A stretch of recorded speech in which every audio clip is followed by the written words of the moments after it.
আমাদের নাম ব্যবহার করে বিভিন্ন চাঁদা চাওয়া হচ্ছে বিভিন্ন জায়গায় এবং সিগনেচার নকল করে বিভিন্ন জায়গায় মামলা দেওয়া হচ্ছে, যে এই বিষয়গুলোর সাথে আমাদের কোনো ধরনের সম্পৃক্ততা নেই। আমরা আজকে দুদকের কাছে এসেছি, আমরা এইরকম খবর পেয়েছি আমাদের নাম ব্যবহার করে অসুধ উপায়ে সুবিধা নেওয়ার চেষ্টা করা হয়েছে। আমরা এই বার্তাটি স্পষ্ট করতে এসেছি যে আমাদের লিগেল কোনো অথরিটি নেই, বা আমাদের নাম ব্যবহার করে বিশেষ কোনো সুযোগ সুবিধারও এখতিয়ার আমরা রাখি না, আমরা কাউকে বিশেষ কোনো সুযোগ সুবিধা দেওয়ারও আমরা এখতিয়ার রাখি না।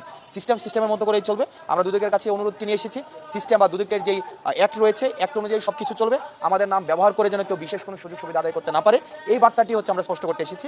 এবং সারা বাংলাদেশের বিভিন্ন জায়গায় আমরা দেখেছি যে সমন্বয়ক পরিচয়ে বা আমাদের সিগনেচার নকল করে মামলা দেওয়া হচ্ছে, হয়রানি করা হচ্ছে। বিভিন্ন রাজনৈতিক দল তারা নিজের পরিচয় ব্যবহার করে যেহেতু তাদের স্বার্থ হাসিল করতে পারছে না, আমাদেরকে বিতর্কিত করার মধ্য দিয়ে আমরা দেখছি, বা আমাদের আন্দোলনটিকে বিতর্কিত করার অভিপ্রায়ে আমরা দেখছি আমাদের বিভিন্নভাবে আমাদের নাম ব্যবহার করার চেষ্টা করা হচ্ছে। আমরা আপনাদের মাধ্যমে স্পষ্ট করতে চাই, আমরা যারা সমন্বয় করেছি আন্দোলনের, আমরা এই সমন্বয়ক পরিচয়ে আমরা বিশেষ কোনো সুযোগ সুবিধা আমরা দাবি করতে পারি না। তো যারা এই সমন্বয়ক পরিচয়ে বা এই পরিচয়টি ব্যবহার করে বিশেষ কোনো সুযোগ সুবিধা দাবি করে তাদেরকে আপনারা আইন